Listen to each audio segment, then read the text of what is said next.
আজকের অর্ডারটা দিয়েছিল কাটোয়া সার্কাস ময়দান থেকে চিরন্তন দা তার প্রথম বিবাহবার্ষিকী উপলক্ষে।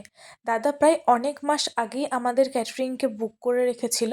খাবার নেওয়ার সঙ্গে সঙ্গে দাদা বলেই দিয়েছিল যে আমাদেরকেই খাবারটা আজকে সার্ভ করে দিতে হবে। তো মেনুতে কী কী ছিল তোমাদেরকে বলে দিই।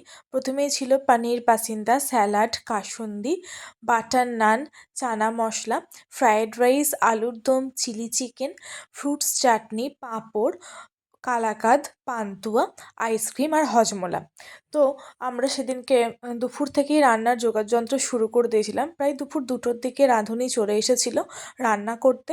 তো প্রথমেই এক এক করে সবজিগুলো কেটে নিয়ে রান্না শুরু করে দিল।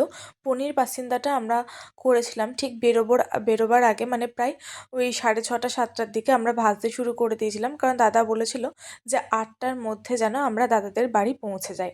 তো আজকে তৈরি করা খাবারগুলো তোমাদের দেখতে কেমন লাগছে অবশ্যই কিন্তু কমেন্টে জানাবে।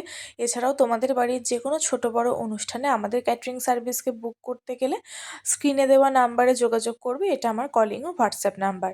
তারপরে সমস্ত রান্না হয়ে গেলে সেটা টোটোর মধ্যে ভালোভাবে গুছিয়ে নিলাম। তারপরে চলে গেলাম দাদাদের বাড়ি। গিয়ে দেখলাম তখনও ফটোশ্যুট, কেক কাটিং এগুলো চলছে। তো আমরা সেগুলো করতে করতে সমস্ত খাবারগুলোকে ঠিক মতন গুছিয়ে নিলাম। যেহেতু আজকে ক্যাটারিংয়ের সার্ভিসটা আমাদেরকেই দিয়েছিল দাদারা। তো এগুলো ভালোভাবে গুছিয়ে নিলাম। তো খাবারগুলো তোমাদেরকে একবার দেখিয়ে নিই।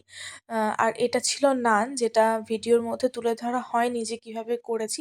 নানটা দেখো কতটা সফট ছিল আর গরমও ছিল, কারণ আমরা বেরোবার আগেই এগুলো ভেজে নিয়েছিলাম। তো তারপরে এক এক করে ব্যাচ বসে গেল। একটা একটা করে ব্যাচ বসে যাওয়ার পরে সমস্ত খাওয়া দাওয়া প্রায় কমপ্লিট হয়ে গেল। আর এটা ছিল ফ্রুটসের চাটনি। এর আগে তোমরা হয়তো আমার অনেকদিন আগে হয়তো দেখে থাকবে ফ্রুটসের চাটনি। অনেকদিন পরে আজকে এই ফ্রুটসের চাটনি করলাম। তো আজকের ভিডিওটা এই পর্যন্তই।